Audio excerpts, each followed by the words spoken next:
All right, so this may be one of the more boring videos in terms of presentation. It's just gonna be me running my mouth. Not really gonna have any extra videos or back and forths for this Tuesday video.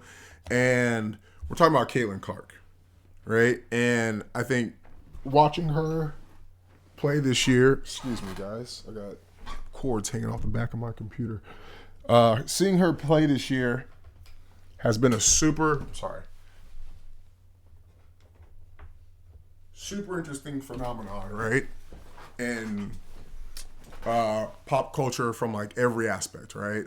From the WNBA getting popularity, like a lot of eyeballs on it that it's been asking for, to it seemingly like hating on Caitlyn, to I guess people not understanding I've seen some things where it say like pretty privilege and white privilege, like her head shaped like an upside down piece of candy corn.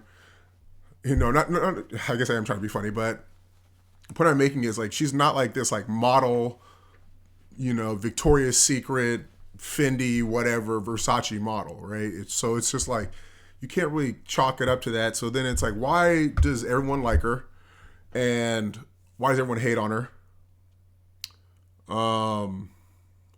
And like just everything about her, it's just like this yin and yang, like antithesis of you. Like these people want to get paid, or these girls want to get paid, but they don't want to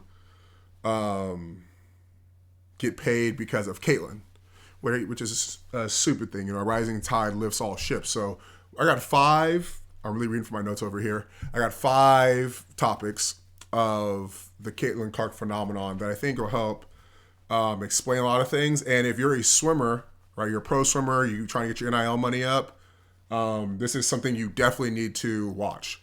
It's something that I definitely had planned out in my own career for if I ever got my 200 free under control long course, how I was going to leverage the situation. Because at the time, Michael Phelps was the king of the 200 free. So how to leverage that situation to make money. Right, understanding how race plays into things, how public perception of who the underdog is plays into things, the bad guy versus the good guy plays into things.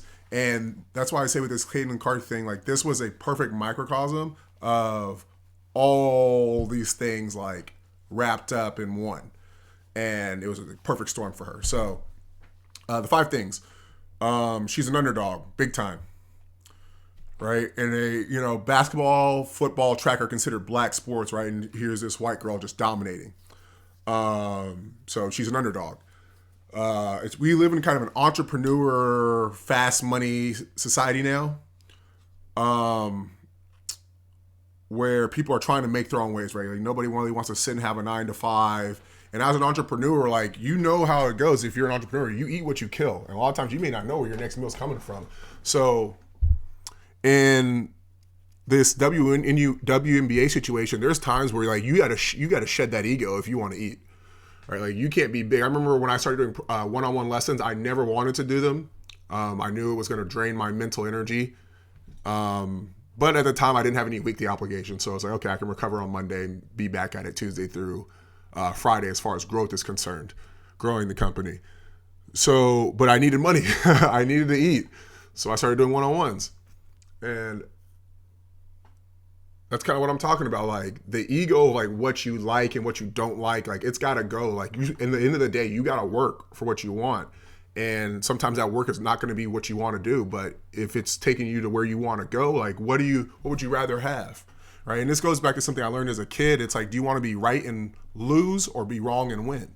Right. And in that instance with the lessons, it was, do I want to do something I don't want to do and get some money that I can then use to eat and feed myself and, grow my business? Or do I want to sit here in poverty and not have food and be hungry all the time? You see what I'm saying? So, entrepreneur-based society. She's demure. Okay, let's talk about this word. There's certain things that have happened in like the past 3 years where it's like, man, like a lot of even my personality traits, like I'm a very bombastic person.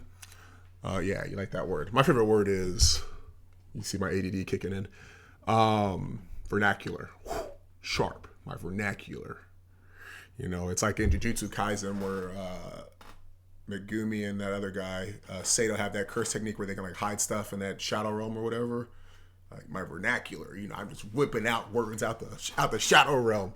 But yeah, she's actually demure, actually. And when I think about that word, right, like obviously it's been like a trend, like what is it, very mindful, very demure or whatever. It's like, demure means you shut up and you are very smallish. Like you're not loud, you shut up and you're agreeable. All right. Like that's what demure means. It's like it's mouse-ish. Right? You're not drawing attention to yourself. Like that's what it means. And basically if you're on Instagram making videos for likes, for attention, you're not demure. So she, to me, is actually demure as far as being a professional athlete.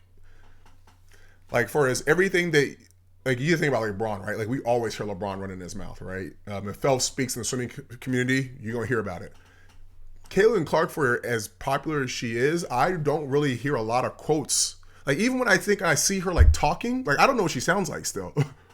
Like even when I see like videos and stuff of her like at press conferences, I never hear her talk. Whereas in other sports, when they run a press conference video in the background, like you'll hear, like they'll stop and let the press conference play. So it's just things like that. Like something about her aura it's different. Where she actually is demure.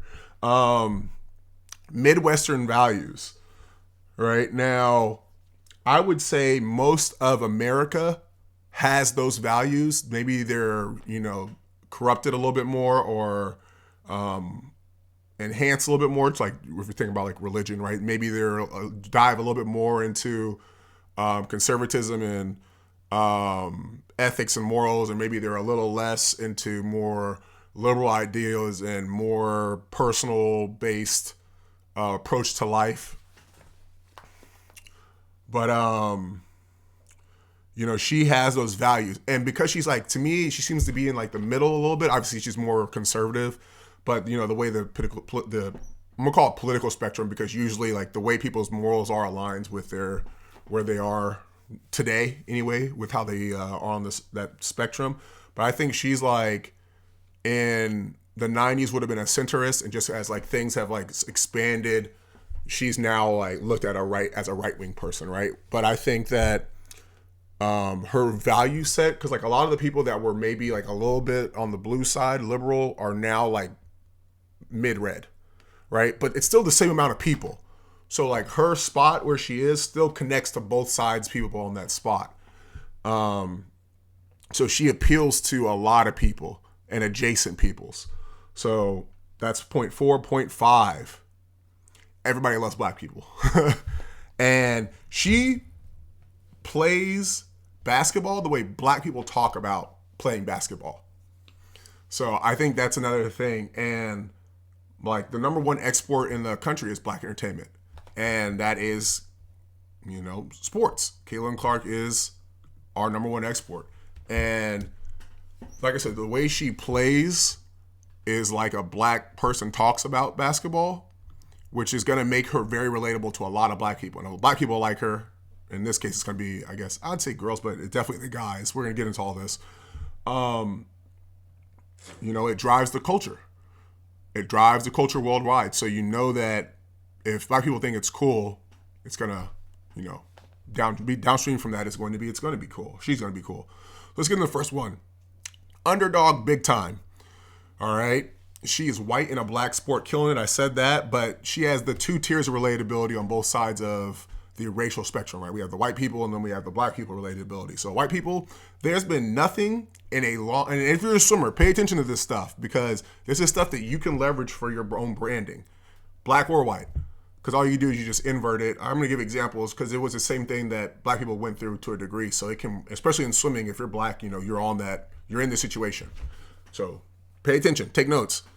There's been a long time since there's been a relatable white player who is good, like a dominant force, has been in the league, right? Now, there's been good white papers, right? We have John Stockton. We have Jason Williams, Mike Bibby. I'm talking about white people like Americans, not European players. But the real last, like, superstar, Larry Bird, right? And the hick from French Lick, Midwestern values, which is, there's another connection. But you have this guy that's relatable to, the working class American, and back then blue collar, but working class American, their values align with the working class American. And for a large part, not to, definitely not getting political with this, but just an observation. So put your thinking cap on. When people talk about like white privilege, I remember what I was listening to, but they were like these poor white people, right? And like trailer park types. And they were like I don't get, like, where's my white privilege, right? So they were kind of like being treated as if they have it, but they don't because they're poor, right? And that's where we start getting into it's actually class versus class, whatever. But she connects to a lot of a demographic of white people that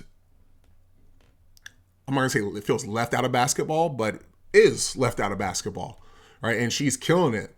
So this is going to make a lot of people like, oh, like they're living vicariously through her, or they think they can be the next her, right, at their young age. So she's going to develop a following. Their parents or the kids of parents are going to be like, hey, like, can I get the Caitlyn Clark jersey? Parents are going to be like, who the hell is Caitlyn Clark? And they're going to find out who Caitlyn Clark is, right? And it's like, oh, wow, this girl has like, she's a lot like us, comes from the same area, like,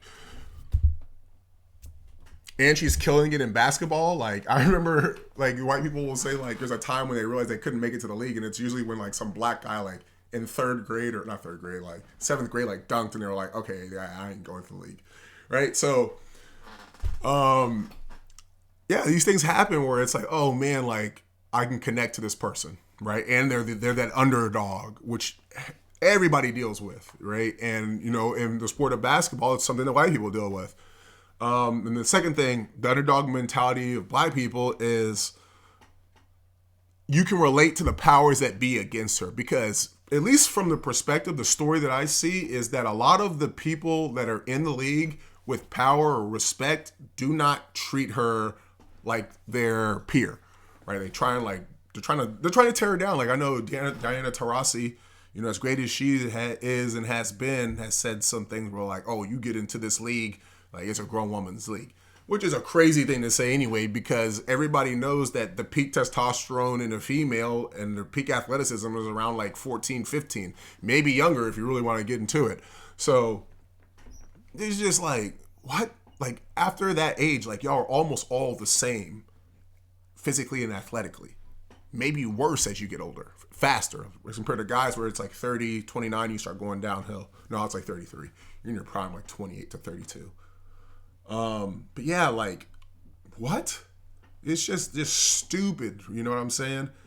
And black people can relate to that, where it's just like, yo, like, I'm not messing with, like, I'm trying to do things right, and it's like everything's still like not going my way, and it's things that I can't control, right? It's these people saying these things about me, and I haven't said shit to them, and they're like still on my ass, right? So I think the second thing is black people recognize that, like, it's like one of our greatest pastimes is just hating for no reason, right? Whether it's joking or it's being serious or it's just being jealous.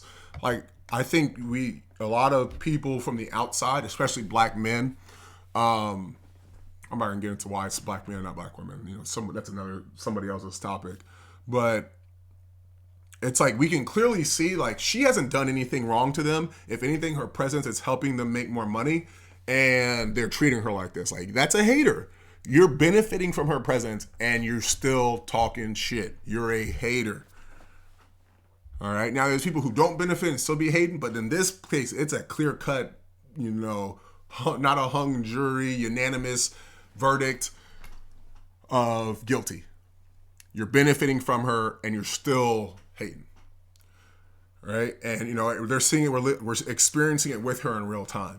So just as an underdog, you're going to have a lot of, and you're killing it, breaking in WNBA records, like, you're going to have a following just off that alone, just off of being the underdog, right? And you're going to see, like,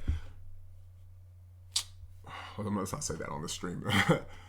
It's like being successful. Like, you can do one thing, like, as we go through this, you'll be like, okay, like, this is why people, like, really, really rock with Caitlyn, right? Because one thing, it's like, okay, like, that can be, torn down or destroyed or made to be less than, right?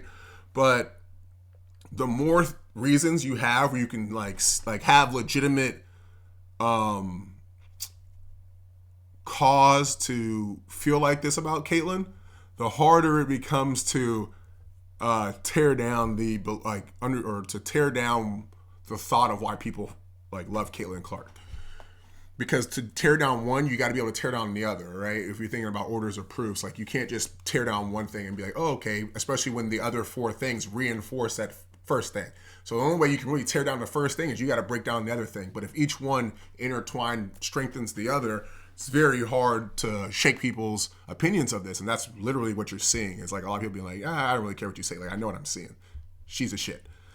All right, so number 2, entrepreneur-based society. This kind of goes into the hater stuff a little bit, and like I said, the rising tide raises all ships. Like, this is just good business, and to a degree, like it kind of sucks too for the WNBA because like watching their game, I'm thinking like this is what the men's game should be like. Like it is not candy at all in the WNBA, right? And I'm not saying it was or it wasn't before. Like I've seen some, like I grew up when I was in, teenager when Lisa Leslie was still playing and Cheryl Swoops, and it never came across as a soft girls game, but like watching it, it was just like, oh, like, and that's the thing. I think the NBA, I hope they pick up on it, is like Caitlyn Clark's attention to the WNBA, the toughness of the WNBA, the physicality of the WNBA did not scare people away. You see what I'm saying?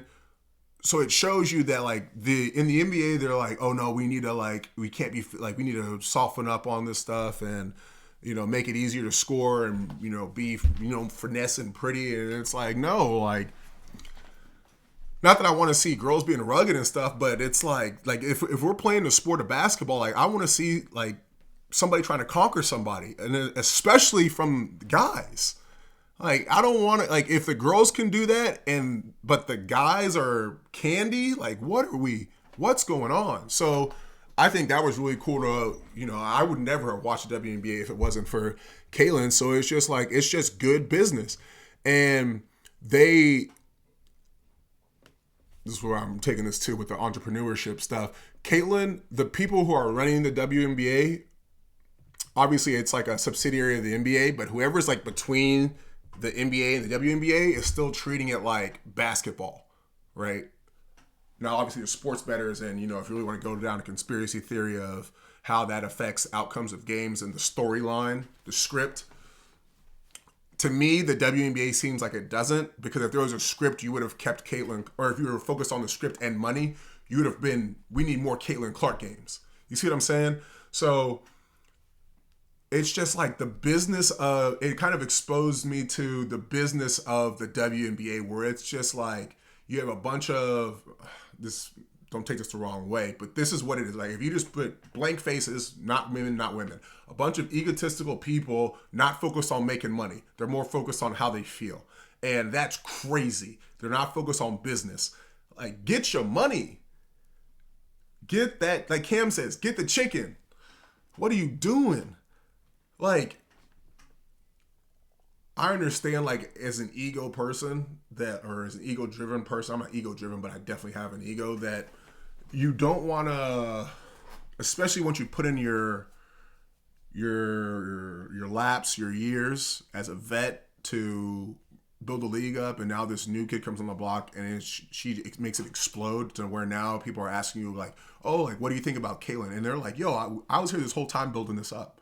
Why are you asking about her? So I totally get that. But at the same time, like, you can be more political, and but I don't blame them at all for how they responded to her. But it's just, if you're trying to make money, like, I don't know how someone in the league isn't like just round up everybody and be like, yo, this ends. We're making this money. Everybody's gonna shut up because we're all gonna eat from it, and we are going to, when you play, dog her out. Okay, we're gonna let y'all handle your business on the court. Don't be crazy. But when we get behind the press conferences, if you don't like her, just say, this is what it is. Give them that script. She's good for the league, blah, blah, blah, more eyes, and make it about yourself. Like, there's so many tactful ways to do this stuff, right? So if you're paying attention, y'all, swim athletes, there's so many better tactful ways to do this. So many better ways. Like, you can take that, she's bringing more eyes to see me. You know, the best player in the WNBA is Asia Wilson. Like, how do you not spin that? Shout out to Caitlyn Clark. You know, I've been, you know, now people can see that the type of talent that's really in the league, and they get to see the big ball of me play. You see what I'm saying? Like, the business acumen of this was just terrible, in my opinion. And it's not like I'm not a great businessman. I'm being humble. I think I am, but I just don't have the results to show up. By my mind, I think it's there. How I think about business. Somebody was like, "No, you are bad business. You're not a good businessman. Like, you don't have a lot of money. Like real people who are good at businessmen do. Like, I wouldn't have a leg to stand on, right?" But my belief system is you got to be mentally ill before it happens. So I think I am. But even with my experience in the game, it's like I can see that. Wow. You see what I'm saying? All right, so Demure. Wait, hold on. Let's talk about entrepreneur-based society, right? So with all that said, it's important that we'll just go point one again. Just quick little recap. She's underdog big time, both from the white standpoint of literally being the underdog, white girl in a black sport, and then the black people relatability of like the system and the structure of the people in there just hating on you because basically the color of your skin, right? And even though it's a fair and even playing ground, like, and there's not necessarily like rules or restrictions against you, you're still being treated unfairly. Entrepreneur-based society, like, Caitlyn's in the right. She's making everybody make more money, and everybody's hating. So it's just like anybody with just a normal form of morals and ethics is going to be like, yo, like, I rock with Caitlyn. Like, she's making everybody more bread. Like, what are they tripping about? So, two ways. Third one, she's demure. How do I want to say this?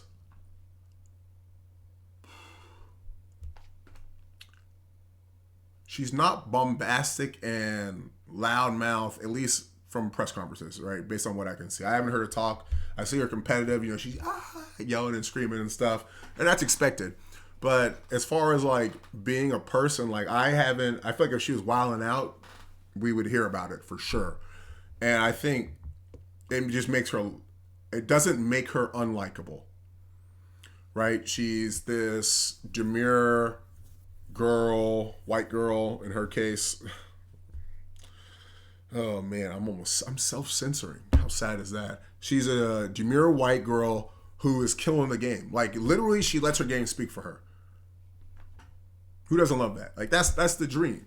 You know, I have to talk my shit and pop my shit in my business because I know I'm right, and my mentality is that I'm trying to conquer everything, right? That's just how I'm built. I'm cut from that cloth. So, like, and a lot of times it's just like, to call people out, it's like, why are you not thinking about this, right? So that's why I'm tripping, but when I be wilding out. But with Caitlyn, it's like, yo, like, she's, as a girl, I think what a lot of guys look at and be like, yo, she's cool. You know, she ain't wilding, she's chill. I feel like it's something dangerous were to break out. If I say, yo, like, get out of here, like, I'm going to make sure we're safe, like, get out, but I need you to leave right now. I feel like she's not going to be put up a fight, whereas, like, a lot of people will be like, no, I'm going to stay, blah, blah, blah, blah, blah. She out. I think it just makes her a very likable person. But at the same time, you see the way she played ball. She's a killer. So it's just like, that's what you want, you know. Quiet, but carry big stick. The Midwestern values. So she is appealable from, if you think like high school level and down, you know, each level down, you know, you have pros, college, high school, middle school, and then rec leagues and little kids. There's a much significantly, like, multiple times bigger pool each level you go down. So Caitlyn at Iowa and in the pros is, let's say Iowa, because that's when she built kind of her resume, is going to appeal to everybody high school level and down. All right. And I think she had a dress on when she was drafted, or I don't know, a feminine outfit. And I'm going to say, like, from that high school level down, most people who are in sports are straight. So, and like are feminine. You know, with the way, how am I going to say that? let's keep it real. With the way like black culture has like infiltrated everything and become like super mainstream, and everybody's like talking black now, which is crazy. Um, she still appeals. Like some of these girls are still feminine in 2024 terms, right? To where, like, okay, when I'm at UT, right, you have, and I think about like the three sports I think that had the most attractive girls. You had volleyball, softball, and soccer, right? And each one had like a different aesthetic that made them sexy. And when I think about Caitlyn, like, so like I said, at each level, that pool of people is bigger, right? And we're just talking about femininity. That's why I said what I said about those three sports at UT. So you have normal or attractive girls, whatever, but at each level down, like they're just normal girls, right? So she appeals to people who are perform or want to be good, and she's saying like, look, you can be like me. You can be a feminine girl who plays sports and then on the floor getting after it and look like me. Yeah, you can look like me and do it. You combine that with the underdog mentality of how there hasn't been a dominant white person. This is like cooking with hot grease, okay? And then I think the biggest thing, and like I said, I don't watch women's sports. I watch volleyball, soccer sometimes. I'd say swimming, obviously. Yeah, I watch that. But I don't watch any sports really now that I think about it, except Texas football. Hook 'em. That's it.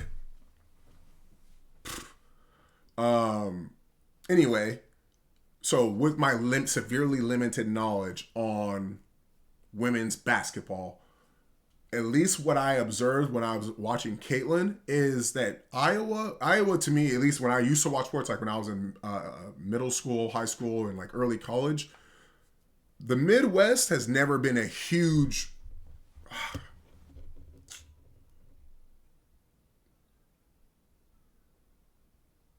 That would be incorrect. It's never been like a big place for your Final Four teams, right? Your blue bloods. So like when I say that, I'm talking about like, you hear blue, like college basketball blue bloods, Duke, North Carolina, UCLA, Kansas, Indiana. Indiana is, but they haven't been like on the radar in a long time at a high level. So it's kind of just like, Michigan State, right? But you have Kansas and Michigan State. You see what I'm saying? And Kansas isn't in the Big Ten. So basically, culturally, Iowa has not been a big team. And, there's been good teams. Like Wisconsin's been a good team. Ohio State has been good. They've been to the finals back when Greg Oden was there with Mike Conley Jr. You have Michigan, Fab Five, but other than that, they're just like they're always a good team. Minnesota, always a good team. Nebraska, good team.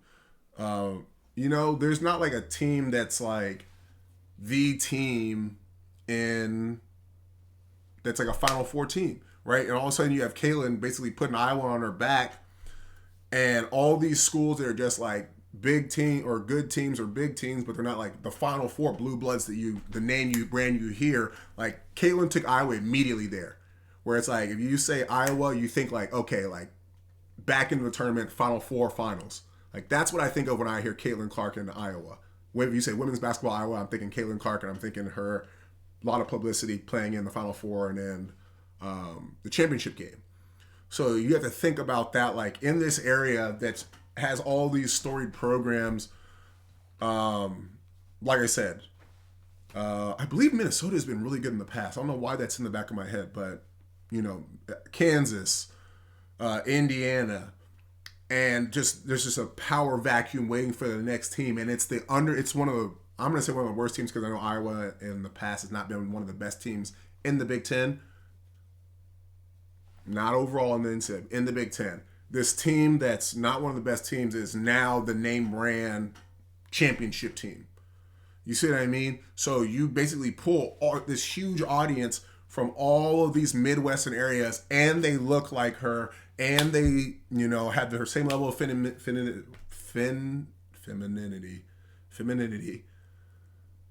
And she's the underdog. And like we've been waiting for somebody to get behind and a school to get behind, and it's just like the perfect storm for her, right? Like think Indiana, Illinois, Ohio, Kentucky, Wisconsin, Michigan, Minnesota, Iowa, Kansas, Nebraska, Missouri. That's 11 states, right? You want to take Kentucky out of there, I totally get it. You want to take Mizzou out of there, I totally get it. But the rest of those, they're especially Kansas, Iowa, and Illinois is a little bit like those are corn states, right? And I don't even think that's those are corn states. So they are Midwestern values. Like they rocking with those. The citizens of those areas are rocking with Caitlyn, right? So you have an 11 state following, 10 if you want to get rid of Kentucky. Midwestern values, dealing with the underdog, right? Point one, connecting with the young, feminine, or just normal girls who want to play sports. She's demure, so she's not like over the top, attention on me, which I think a lot of girls can relate to. In an entrepreneur-based society where anybody with half a brain can look at this and be like, yo, why they hate on this girl? She's in the right. She's helping everybody eat. Right? So you can see like how each one of these things strengthens like why you should cheer for Caitlyn. Right? And then we have the last one. Everybody loves black people. She talks like black people. She plays the way black people talk about playing basketball. And what I mean by that is, you say some stuff like, oh, I gave him 30. She's actually goes out, but the way she does it, like when black people say like, oh, we gave him 30, we ain't talking about like dunks and layups, right? We're talking about jumpers. Jumpers all in your nose. That's what my coach Knight would say, my high school basketball coach. What's that in your nose? What's that in your nose, Dax? That's a jumper. Putting jumpers in your nose. But, pulling up from the logo, Steph Curry, Dame Lillard, right?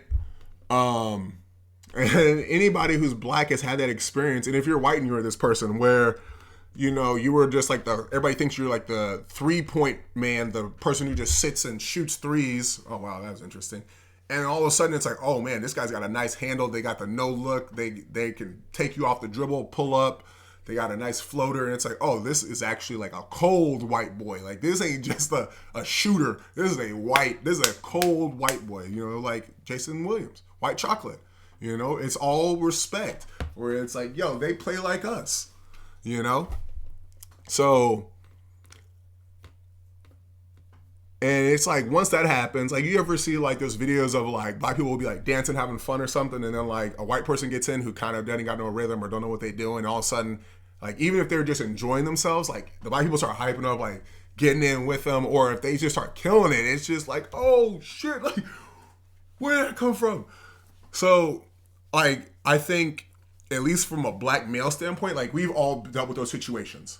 All, like, everything I just said, we've dealt with those things. Like, I'll give him 30, put this jumper in your nose. And it's just like, it's like all these 5 things are the perfect storm for Caitlyn Clark to take into the league. Because you have this person that's, cheerforable, has the values that a lot of people in the U.S., especially in the Midwest, can vibe with. Her demeanor as a human being is palpable, but then she plays with a ferociousness that you can respect. Combined with the fact that she's demure, just makes her this. Like, I don't know if aesthetic is the right word. Like the aesthetic of what you're just like that's a woman. You know what I mean? No, he's not even a woman. Just like a ride or die. Like, like they ain't popping off. Like they ain't trying to start no drama. But if it goes down, you can count on them. And she's getting everybody money. Rising sea raises all boats. Rising tide raises all boats. But people still hating on her. And then she's just a underdog. So, if you watch this as a swimmer, there's a lot of points that can help you leverage getting attention and making people want to follow, because it's a story. Like, you gotta realize sports are entertainment, and if you're not entertaining, and that's what so many people get wrong about like trying to promote the sport and grow it. It's like you're not gonna grow it from within. You grow by like the people who are in the sport are in the sport. Stop being an idiot. Jesus. Oh my God. Anyway, growth happens from the outside. And like, you have to figure out, like, as far as your personal brand, like, it's a scale, right? If you have an Instagram, like I just hit 10,000 followers today. My goal right now is I'm making different forms of media because I'm trying to figure out how to bring more people into my ecosystem, right? So if you watch this video and you're a swimmer and you're trying to figure out how to grow your brand, you got to figure out what your story is, what your brand is. Your brand is your promise to people, right? So as an entertainer or as an athlete, what is your promise to people? Like, if you go look at your Instagram page, your promise that you want people to like hear your name and what they think about. Like, I don't want people when they hear Rakely to think the best technique service in the country. Like, if you want to get faster, like actually like do this and you swim faster, you come to Rakely. And it's not just swim faster. Like, you're going to be like one of the top swimmers in the country. Like, that's my brand's promise, right? And a lot of times when you go look at people's profiles, like, you can't even tell what their brand is. Like, sometimes I'm trying to get some NIL stuff going. I was looking at this girl's profile and I was just like, nothing about you says I'm trying to be elite. You know what I mean? So it's like we don't have a brand alignment. You know, if you're out here, you know, putting booty shots up, like, I don't know if your following is there because they respect you. Not that they disrespect you, but I don't know if they're there because they respect you, because you help them make money, because they just like looking at you, right? Like, or because they want to be like you, right? Now, some of those I can make money off of. Some of those I can't, right? Like, if they're just there to look at you because you're attractive, like, they're not going to buy a product. Like, they got the product for free on Instagram. Right, and that's what we're not going to get all that, because you can kind of see how downhill that whole cycle can go quickly, as it is right now in the U.S. and the world. But yeah, like, pay attention to this stuff. Watch again if you need to. I'll clip it up. But if you know how to, if you can get your branding together and then figure out how to bring people into your ecosystem, then you can start getting that bread, because now you can actually give them something of value that they want, and they want from you. Okay, so you're welcome, guys. I'm out. Peace.